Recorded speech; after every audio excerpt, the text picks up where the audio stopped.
Hey guys, what's going on? I got a knife I want to talk about right here, and here it is. This is the Buck Strider 889 SBMF. It is a collaboration between Buck and Strider Knives. So Mick Strider went to Buck, basically said, hey, Mr. Buck, how about we produce a more economical and inexpensive version of my knives, my folders, that the average Joe can afford. And Buck said, awesome, let's do it. Let's use all my machines and my wonderful mass production techniques so that we can make an affordable knife for everybody. But unfortunately, as things sometimes do, there's bad blood. So basically, something went wrong.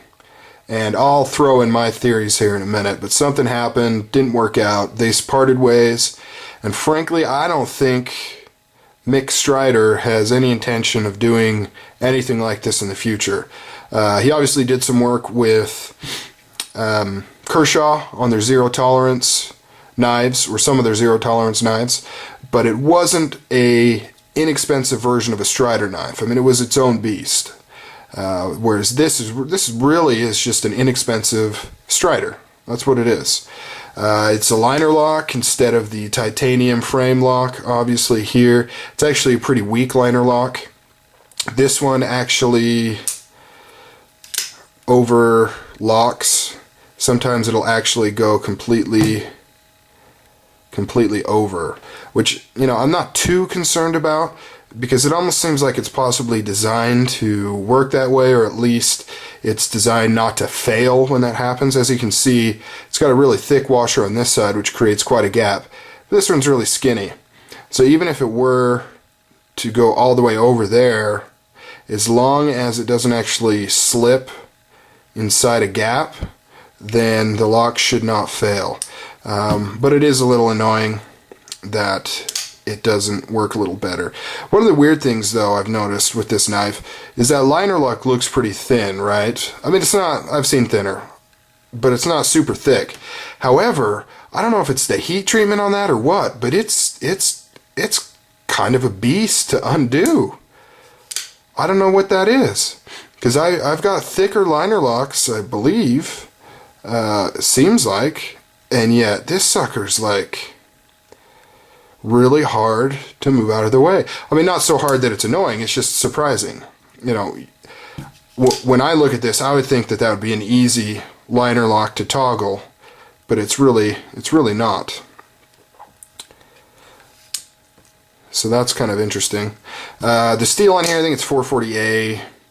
This particular model does not have the Bose supervised heat treatment like some of the early ones did. And that therein lies my theory on the relationship breakup. I don't know if I showed this, but there's the Strider logo and there's the Buck logo. So a lot of things similar to the Strider. Obviously, the shape.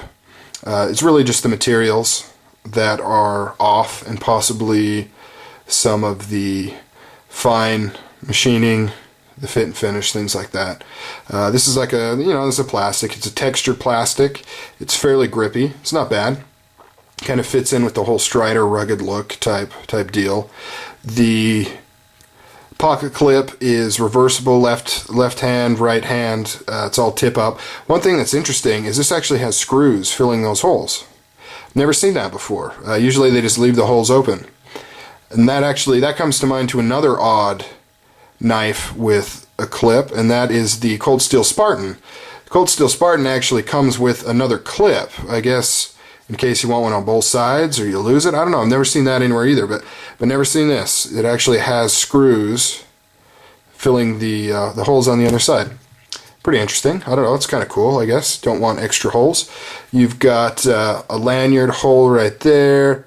It does not have a channel, and actually I just noticed this, it does not go all the way through the other side. Huh, that's interesting as well. Yeah, you actually just go through that one scale and the liner there. It's got bronze phosphorus washers. You know, everything else is pretty self-explanatory. These are kind of a collector's item now, just because they're not being produced anymore.